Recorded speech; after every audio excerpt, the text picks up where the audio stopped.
गोविंदम परमानंदम सद्गुरुम प्रणतोस्म्यहम्। ऐसे गुरु के चरणों में मैं प्रणाम करता हूं जिसने हमारी इस चेतना को व्यापक बनाया। यदि चेतना संकीर्ण हो जाए, बहुत कभी कभी मन को पीड़ा होती है कि एक और गुरु की उपासना, और गुरु की उपासना के बाद में केवल अपने गुरु के साथ जुड़े हुए लोगों को ही अपना मानना और बाकी का संसार उपेक्षा, बाकी के संसार की उपेक्षा। धर्म की ये संकीर्णता, जैसे जैसे विज्ञान बढ़ रहा है वैसे संकीर्णता बढ़ती जा रही। और आप देखें नए कल्ट, नए संप्रदाय इतने उद्भूत हो रहे हैं जितने इस विज्ञान के युग से पहले नहीं थे। लोग बहुत छोटे छोटे संप्रदायों में इतने बटे हुए नहीं थे। आज बड़ी कठिनाई। पहले गुरु देहाध्यास के ऊपर उठा हुआ। मुझे पूज्य स्वामी अखंडानंद जी महाराज का स्मरण हर बार होता है।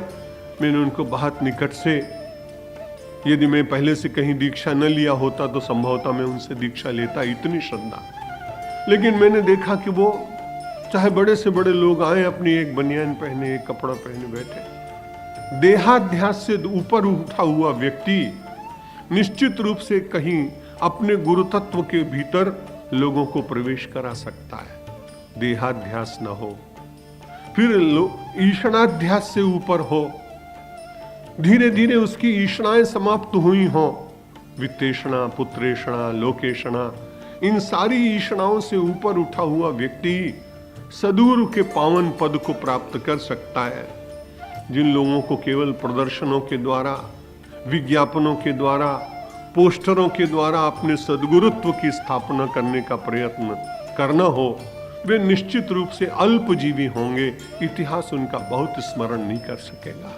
इस देश की जितनी सद्गुरुओं की परंपरा है, चाहे वो गोस्वामी तुलसीदास हो, चाहे वे कबीर हो, चाहे वे रैदास हो, चाहे भगवान रामानंदाचार्य हो, वल्लभाचार्य हो, निम्बारकाचार्य हो, शंकराचार्य हो, अत्यंत उद्भट विद्वान से लेकर और केवल साधारण भाषा में, गांव की बोली में, अवधी में, राजस्थानी में, साधारण सी बोली में ब्रह्म तत्व का उपदेश करने वाले जितने महापुरुष हुए, वे विज्ञापनों से बहुत दूर थे। क्योंकि जो व्यक्ति अपने अंतर में आनंदित होता है, उस व्यक्ति को प्रकट करने की आवश्यकता नहीं होती। रामकृष्ण देव जी कहा करते थे, ठाकुर, कि जब कमल का फूल खिल जाता है तब भ्रमर अपने आप दौड़ कर आते हैं।